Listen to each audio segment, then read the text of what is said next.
Welcome to Hochoka Podcast. Lakota elder and teacher Dottie LeBeau once noted, quote, "Losing the language means losing the culture. We need to know who we are because it makes a difference in who we are and who our children are," end quote. If language is the carrier of culture, what does this mean for the Lakota, Dakota, and Nakota people whose native speakers now number in mere hundreds? Let's talk about it. Hello, Medakiepi, and welcome to Hochoka here at the center of St. Joseph's Indian School's campus. I'm Scott Wooster, your Hochoka host. Joining me is a woman who needs little introduction, having joined us here before, my wife and Lakota Studies lead, Lorraine Wooster. She's joined us in the past, but this is the first time that we get a chance to talk in depth about a vital and intentional part of her work with our students, Lakota language preservation. Lorraine, a warm Hochoka welcome back to you. Then if you would introduce yourself in your Lakota, please. Lorraine Machiapi, Sichangu Yanke Mataha, Yushkiawachiankapi. My name is Lorraine. I've been teaching here since 2002. I'm a member of the Rosebud tribe, and I'm happy to be here. Awesome. When you started working here 20 years ago, were you a fluent speaker? No. Did you know a lot of the language at that point? My history with the language was my family spoke it. Mm-hmm. I heard it. It wasn't taught to me. Mm-hmm. So there was this knowledge in the background, and I wanted to grow on that because, like you said in the introduction, we want our kids to know who we are and from where we come. Mm-hmm. So when I first started teaching here, I taught culture and infused language into it, and it was numbers and colors and the moons and, little phrases here and there. And in about 2012, 2013, we flipped that around, and we now want to teach language and infuse culture into it because, like you said, they intertwine. Mm-hmm. There's not one without the other. Yep. And so to revitalize that and bring it back, which thank goodness for our elders that have done that, such as Dottie. The Lakota, Dakota, Nakota people kept that in secret while it was illegal. We like to say here at St. Joe's that we even taught language when it wasn't legal up to 1978. Pre-1978, we had teachers who taught a little bit of that and had culture on campus to a degree. But when we refer to those three dialects, you can take the word thank you. Pilamia is Lakota. Pidame is Dakota. Piname is Nakota. And so we use Lakota predominantly here because I'm a member of the Rosebud tribe, which is the L speaker, but we also try to infuse all of those others too and teach our kids because we're all coming from different dialects, but it is so important to keep that culture in with the language. We're doing everything that we can to honor our relatives in the past, like Dottie LeBeau.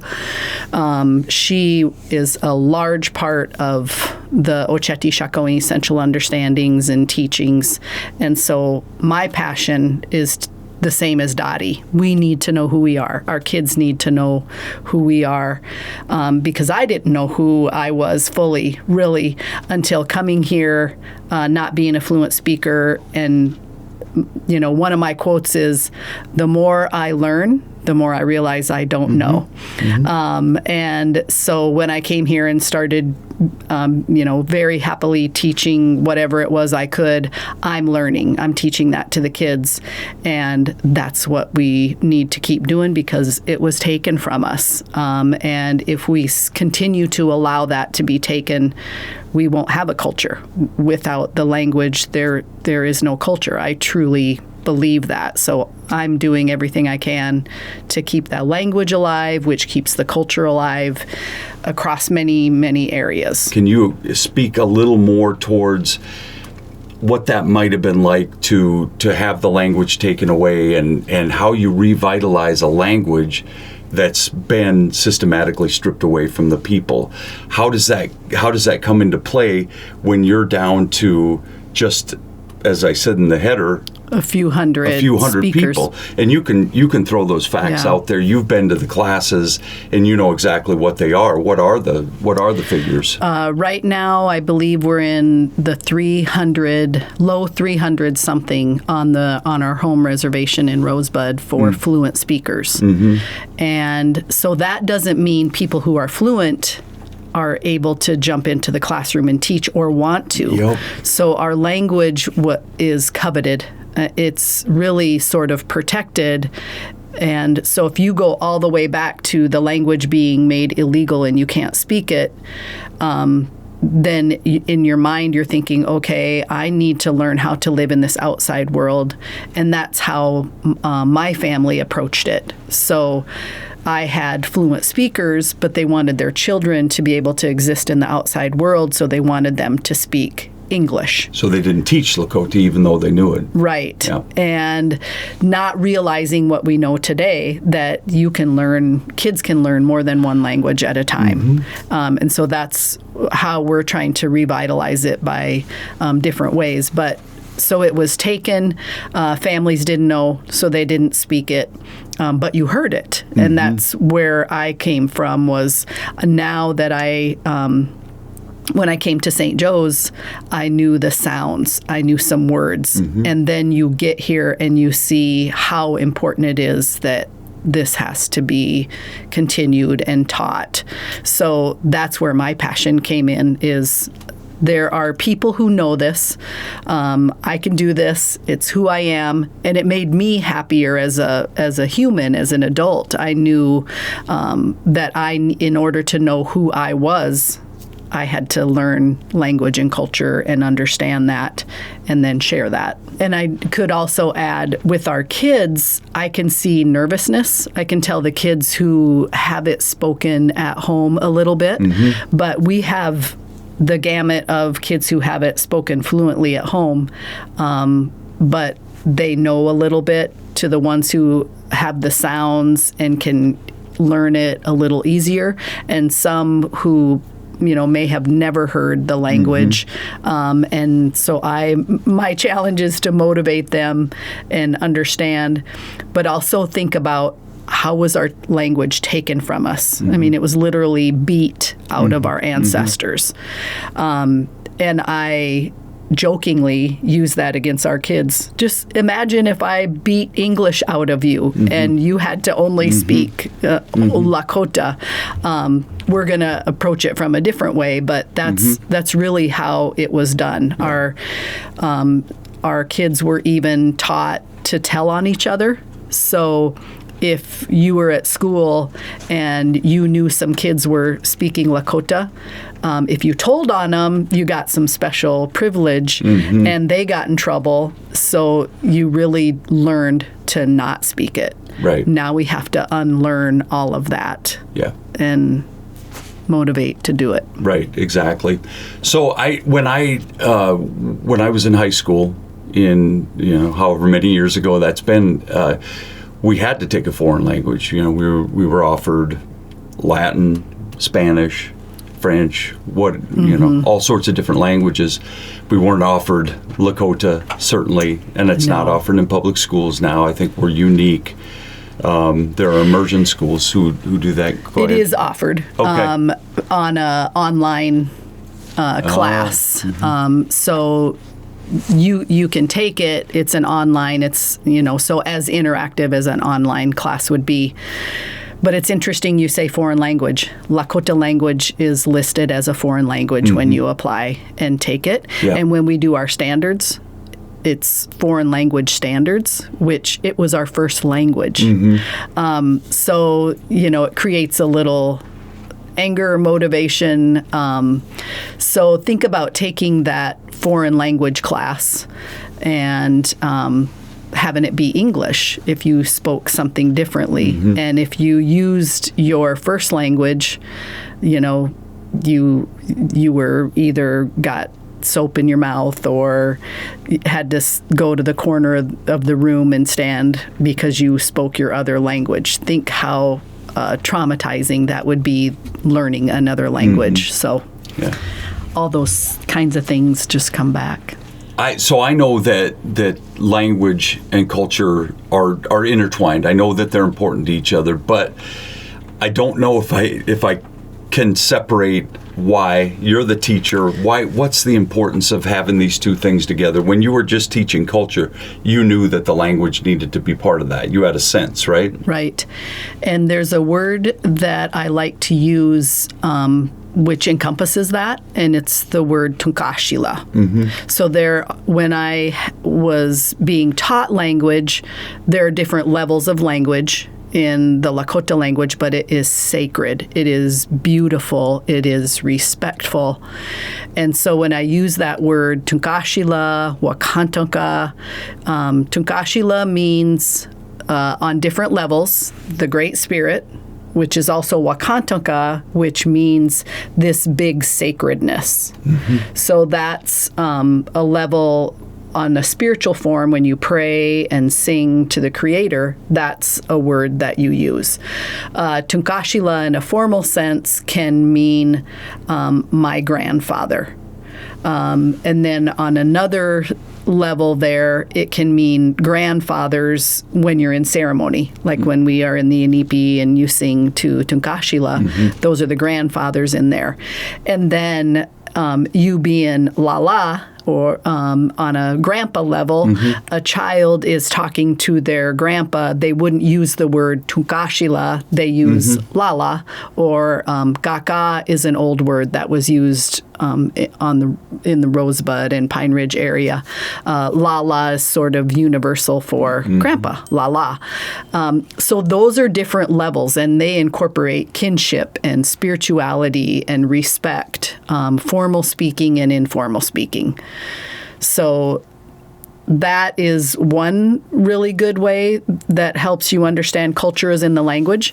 There's another example of culture tying into language, and the word would be for the English word rainbow, which in English it's a rainbow, right? A bow of the rain. So in Spanish, the rainbow is the arc of the iris, and iris traveled the rainbow to bring messages from the Creator to the people. So I love researching words, and that caused me to think, what is rainbow in Lakota? What is this word, wigmunke? And so I'm learning a little more about it, and I understand we usually refers to we Chinchala, we Koshkalaka, which are all female entities. And so in our culture, and you know most of all of this too, but the sky is a male entity. The earth is a female entity. And so you think, okay, what's the rainbow? Well, we is that female entity, and wigmunke means that somebody traps or snares the storm. And when do you see the rainbow? At the end. And so I think about how powerful is that word. You're not just saying wigmunke. It's a female entity that is this storm that is beautiful coming from the west. And so you can teach about direction. You can teach about song. You can teach about weather and natural effects. And then that a female entity says, all right, it's the end of the storm. And the different rainbows, single rainbow, double rainbow, the sundog, there's just so much powerful energy in the language and the underlying meaning in so many words. And that's just an example of culture in the language.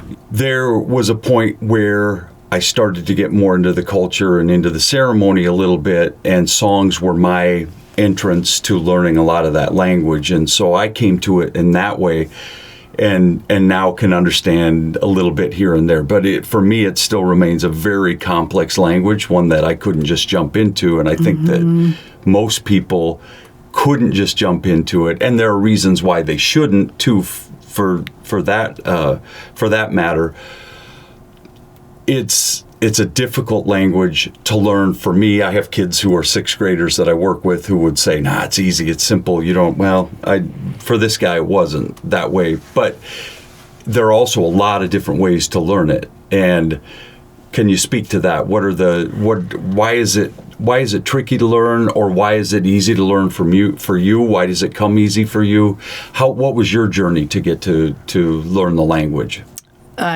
The best way would be immersion, and that option is just it's not available for me. It's just not an option right now. Explain immersion for our folks who might, just a thumbnail sketch of immersion. Immersion is living in the language 24/7. Okay. That would be awesome. Yep. That would be beautiful if my mom knew that she was a fluent speaker and could live with me and walk me through every aspect of life. Okay. Because you learned it through song. You're a music song person, so that connects with you. But if you're living that culture every day, using that language every day, you are going to learn it. Yeah. And so I heard it. And it was, in a good, positive way, but I wasn't immersed in it. So that knowledge is there in my background, and now that ceremonies mean something, I can immerse myself in a ceremony. I can motivate myself. If I want to pray in Lakota. So I live those parts. I live here at school teaching it, so I, to a level, am immersed, but I cannot teach our kids in full immersion. It would be frustrating for them. It's impossible for me. I know enough that I can greet and help and teach, but I really want to converse. Because I tell the kids, when you have a conversation about it and it means something to you, that's when it's going to stick with you. So when we do our greetings, I like to use the comparison. When you walk in here, you don't say, "Good morning, how are you?" "Good, I am fine." You say, "Hi hani washte, dokeshke ya uhe, how are you?" And you wait for that answer, and there's emotion in it. And that's the Lakota language has emotion. It has feeling. It has whatever you can add to that. And there are ways that you can change it up. Mishea, me too, and laughing, and there's humor in the language. There is respect and sacredness. I've heard people talk about the language as beautiful and sacred. Funny, an interesting thing. There are no swear words in our language, so our language, in a beautiful way, it is that. The worst thing you can do is call somebody a big nose, but when you're immersed in that, you learn those things. There is culture in kinship. So when you're immersed in your kinship terms, you start understanding who is who and what those social norms are. So the immersion level would be so helpful to teach, and we're teaching at a school level. Right. And certainly there are immersion programs throughout this state and probably other states as well. Yes. I'm aware of the ones here. It's got to be almost impossible in the modern world to implement those, even if you're on a reservation where it's a little more common. You're still living in this modern world, and so it would be hard to find the time, resources to do that. So, and you've dabbled in that a little bit. You've gone to week-long or weekend immersion kinds of things. Charla and I, who will be joining us in the second podcast, have talked about our different levels of immersion in classes. How I was taught different dialects and ways to speak and read and write. And right now, I believe there are 17 different ways to write, to read, different words. So that adds another level of learning and immersion where you really just need to speak it and learn it orally. But our kids are learning from a reading perspective and a writing perspective. And that's how Charla and I both learn as well. So I have been on an immersion weekend. It was difficult. And a few hours in, we started speaking English and teaching by speaking English and learning languages. But it was a good effort. And then I've been to classes where I got to go look at an immersion school a couple times, which is beautiful to watch the little kids do that. But using 17 different ways, our elders and our people have kept the language alive, but have learned it in different areas. So where do we go from there now? And Charla and I are doing our best. I know you've bounced off a few different people, and you get different opinions at different times, right? Right.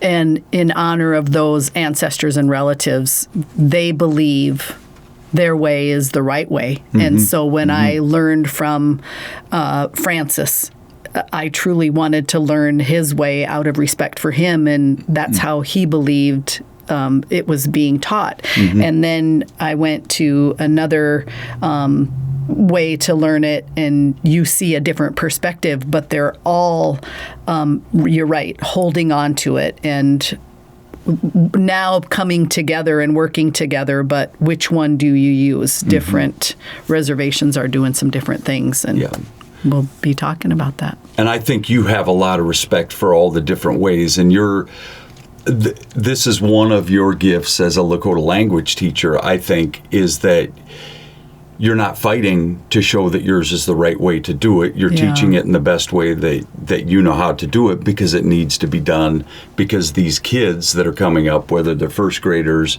all the way through the 8th grade that you teach, they need to know their language and culture, and you're giving them that in the best way that you can.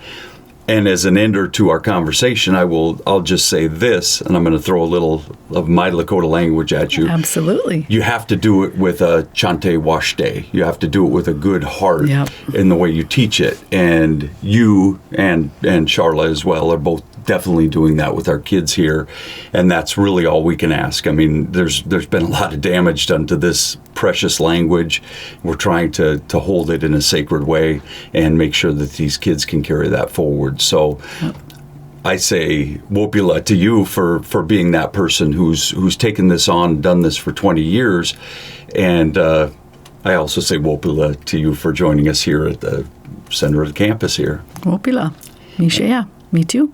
And we will talk in part 2 of this when we have Charla in the studio too. We'll talk more specifically. We've kind of covered the backstory here, but we'll talk about exactly how we're trying to do that here at St. Joe's. We'll get into the nitty gritty, shall we? Awesome. Wash day. Okay.